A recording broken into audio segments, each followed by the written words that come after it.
शराब घोटाले से बचने के लिए भाग रहे थे, इधर एक और घोटाला उजागर हो गया। लगता है अब तो गिरफ्तार होकर रहेंगे। ईडी के नोटिस से केजरीवाल डाल डाल भाग रहे हैं और जब गिरफ्तार होकर जेल जाएंगे तो इनको शुगर और हार्ट की बीमारी होगी और हॉस्पिटल में एडमिट होकर मेडिकल ग्राउंड पर बेल मांगेगा। बताया जा रहा है कि पूछताछ के समय गिरफ्तारी के डर से केजरीवाल ईडी के सामने पेश नहीं हो रहे हैं। आप नेताओं के पूछताछ के दौरान गिरफ्तारी का इतिहास रहा है।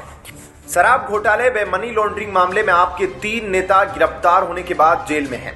यही वजह है कि उन्हें भी गिरफ्तार होने की आशंका खाई जा रही है। देश भर में भ्रष्टाचार और मनी लॉन्ड्रिंग के मामलों पर कार्रवाई कर रही ईडी के समन की 2 राज्यों के मुख्यमंत्री और 1 राज्य के उप मुख्यमंत्री लगातार अनदेखी कर रहे हैं। ईडी के पास समन की बार बार अनदेखी करने पर कार्रवाई के अधिकार है, लेकिन उनकी सीमाएं भी है। इस कारण हेमंत सोरेन केजरीवाल के मामले में उनके हाथ बंधे हुए हैं।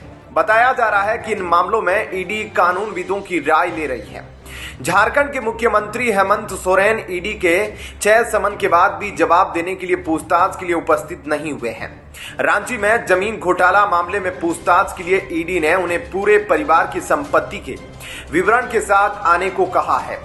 इस मामले में हेमंत सोरेन ने ईडी के अधिकार को पहले सुप्रीम कोर्ट में और बाद में सुप्रीम कोर्ट के निर्देश पर झारखंड हाईकोर्ट में चुनौती दी। हालांकि यहां उन्हें राहत नहीं मिली। झारखंड हाईकोर्ट ने कहा कि ईडी को समन भेजकर पूछताछ करने का अधिकार है, इसलिए उसके अधिकार को चुनौती नहीं दी जा सकती। इसके बाद भी हेमंत सोरेन पूछताछ के लिए ईडी के समक्ष उपस्थित नहीं हुए।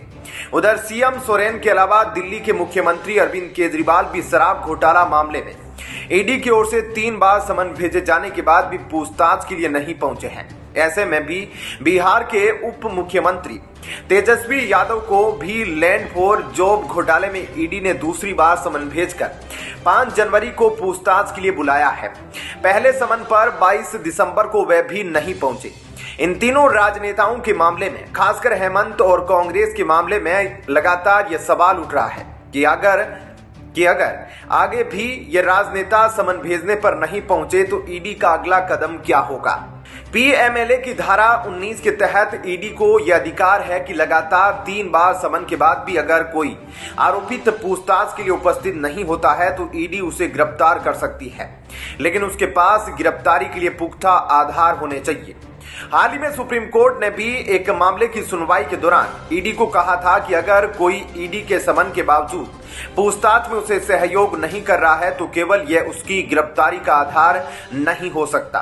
गिरफ्तारी तभी हो सकती है जब अधिकारी को यह विश्वास हो कि आरोपित अपराध में संलिप्त है।